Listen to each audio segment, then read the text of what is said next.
Like many fans, I'll never forget the time I spent playing Final Fantasy VII. It was not only my first entry in the series, but also the first RPG that captivated me from beginning to end.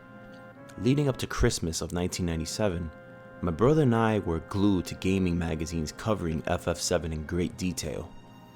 Something about the character designs and world appealed to us. A young, confident swordsman wielding a massive blade stood tall against an odd-looking structure, all within a setting resembling our urban city. The beautifully detailed screenshot spreads did a great job showcasing varied sceneries, with camera angles unlike anything I've seen up to that point. To me, they looked real. When Christmas morning arrived, several games sat under the tree. Tomb Raider 2, Street Fighter EX Plus Alpha, Ghost in the Shell, and most importantly, Final Fantasy VII. The casing was hefty, holding 3 discs. Why? Were these bonus CDs? How does the password system work? For the first time, not having a memory card worried me. We didn't own one. Prior to this, we had games that could be beaten in one sitting or provided passwords. Crash Bandicoot, Street Fighter Alpha 2, Rayman, Ace Combat. It wasn't until FF7 that owning a memory card became mandatory for progression. It didn't stop us. My brother popped it in and we sat there, entranced at the opening FMV. Before we knew it, the cutscene seamlessly transitioned to gameplay. We took control of Cloud Strife, a mercenary hired to destroy a corporate reactor. Taking place in a desolate city named Midgar, people are poor, streets littered with junk, and our target, the Shinra Electric Power Company, draws directly from the planet's life for energy. During this mission, the bombing run, a sense of urgency was felt. The planet was dying, and while Cloud didn't care, as players, we did. After destroying the reactor, I recall standing in the middle of a town square while the theme Anxious Heart played, not only seeing the effects of our actions, but feeling them. See, at this point into the game, maybe 40 minutes in, everything my brother and I read about was true. This was the most incredible feeling I got from a video game. Months and years passed, and we found ourselves completing the game not just once, but multiple times. In addition to watching each other play out our save files, we lent a hand by reading the official strategy guide. Over the years, our fond memories of FF7 transformed the great game into our favorite entry in the series, as well as our #1 game of all time. 23 years after 7's initial release, how does this remake stand?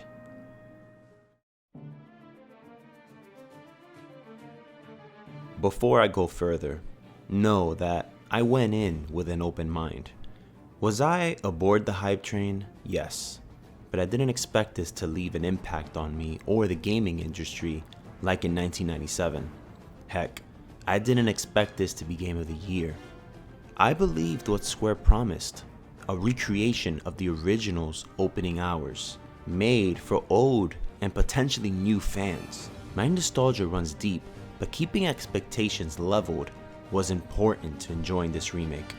To many fans, Final Fantasy VII shifting its battle system from turn-based to real-time was a deal-breaker. Focusing the gameplay around reflexes and spatial awareness breaks how certain mechanics operate. Materia will have to be changed, right? If core combat was dumbed down, what about the environments? With no random encounters, how quick could we breeze through dungeon-like areas? After beating the final boss, a whopping 34 hours was logged. I did get distracted at times, forcing Cloud and company to stay idle. As a dad, duty calls. I'll say it really took 30 hours. No side missions or level grinding. Prior to starting this remake, I replayed the entire Midgar portion on PS1. Looking at my playtime, 6 hours was all it took. That's reading each line of dialogue, talking to all NPCs, not grinding, and exploring every corner of the map presented. Up towards the remake's release date, I was curious if Square Enix was lying about its game length. I read some reviews and most journalists averaged about 40 hours. Yet, I didn't believe them. I was confused how a 6-hour segment could be expanded to 40 without feeling drawn out. Well, they did it. At the 10-hour mark, I started the second bombing run. By hour 20, I was leaving the train graveyard. 5 hours later, entering Shinra HQ. It was around the halfway point that I realized this was the best case scenario in remaking FF7. Is it perfect? No. Is there filler? Yes. Did they make changes to the core story? Yeah. Most importantly, is it faithful to the original? For the most part.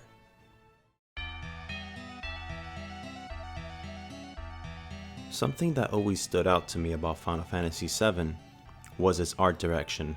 It was the first game I looked at and felt a strong connection towards. While many claim its graphics are dated, the pre-rendered backgrounds still impress me.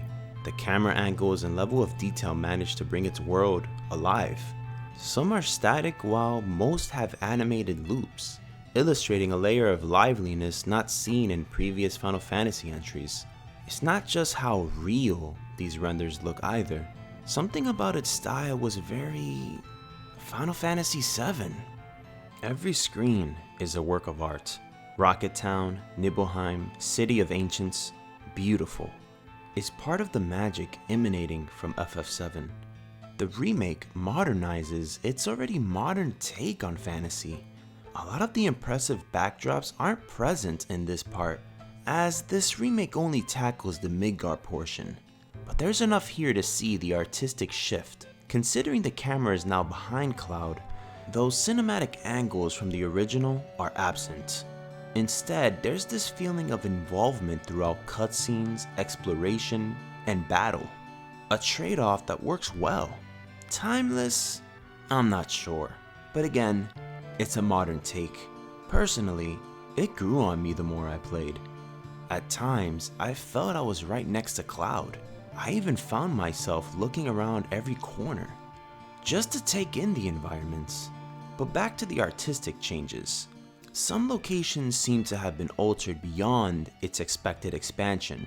Rather, their overall feel or theme was morphed entirely. Outside of Tifa's bar, the Sector 7 slums now seem more like a trailer park, community and all. And when it's late enough, you can even see a man-made starry night, both beautiful and sad, as it serves as a reminder the people are living under Shinra's rule. Then there's Above the Plate. Residents live in peace. The streets feel like a gated community. A nice little detail is how each home can be seen powered, literally, by Mako energy. Without getting into spoilers, the wall climb to Shinra is radically different. I'm not referring to how they expanded on the scenery, I mean the look and feel aren't even similar. While different, these changes stand on their own. I have a hard time loving a video game soundtrack nowadays. Seems to me the more cinematic games got, the less focus went into its music. I enjoy God of War 2018, but I can't remember a single theme. Uncharted has a catchy theme, iconic even, but what about the other songs in the series? With remakes, how does a company go about taking classic tunes and instilling the same feeling as the original, especially to new players? Capcom decided to ditch the soundtrack almost completely with RE2 Remake. Square didn't have a choice. They needed to bring back Nobuo Uematsu's best work to date, and they did so by orchestrating the already beautiful soundtrack, perhaps the best decision they could have made. While remixes are solid, what I find to be excellent are some of the new tracks. Collapsed Expressway is by far my favorite.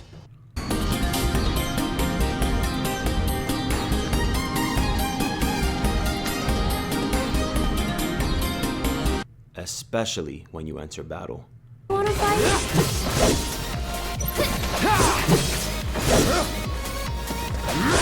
Just go away!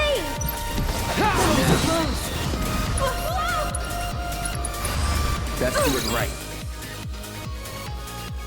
Somehow, it brings me back to the olden days, where I played JRPGs at my parents' place. I don't know how, but it does. Infinity's End is another great piece, bringing a Final Fantasy XIII vibe with it.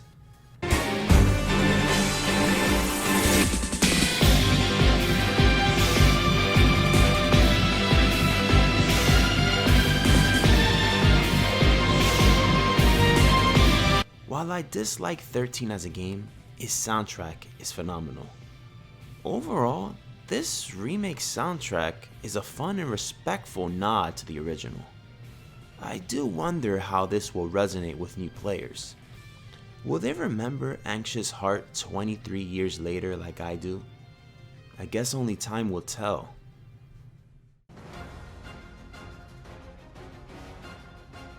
With battle systems, Square always experimented with the limitations of taking turns. The active time battle system was born from an idea that players should always be on their toes. It wasn't until 12, or 11 depending on how you look at it, where Final Fantasy started seeing drastic changes. Love or hate it, Square isn't interested in going the Dragon Quest route. They never were, and 15 made it clear.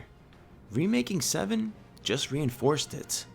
Personally, if it's fun and has depth, I really don't care how much change there is. But initially I was a bit worried if this be a simplified button masher. On the surface, it looked like one, but it's not. The ATB does exist and plays a huge role on your actions. Items, materia, summons, character-specific skills all require the use of one or more ATB bar. Standard attacks and combos don't expend the meter, neither does moving around, rather builds it. Instead of waiting around, you're working to fill that gauge, exploiting enemy weaknesses, applying pressure to a foe, then staggering them, healing your party, casting buffs like barrier or mana ward, managing items. Deciding whether you use an ATB bar on one action over another is vital. This is an evolution of the original FF7's battle system. Materia wasn't dumbed down, the spirit was kept alive. Unlocking a materia orb's true potential as it's leveled, mixing and matching them with party members, prioritizing who gets what, chaining specific elements via equipment types, it's all here like in 1997. Speaking of equipment, like Final Fantasy IX, abilities are tied to weapons and could be permanently learned through frequent use. Character-specific abilities can make a huge difference in battle. Aerith can summon a magic circle, allowing anyone who casts a spell within to unleash it twice. If you can't tell by now, it's a blast, and the further you get into the game, combat is even more fun.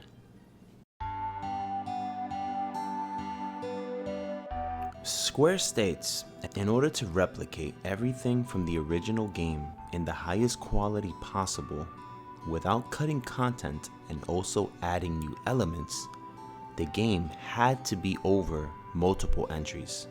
I believe them now. I see Square's vision.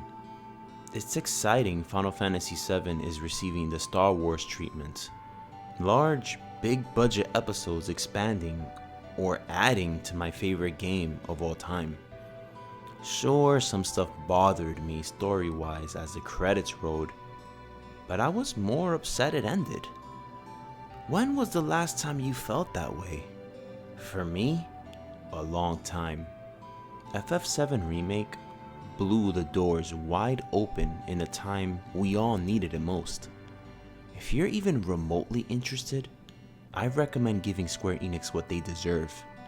Your time and money, as it's the best game they've developed in a long time.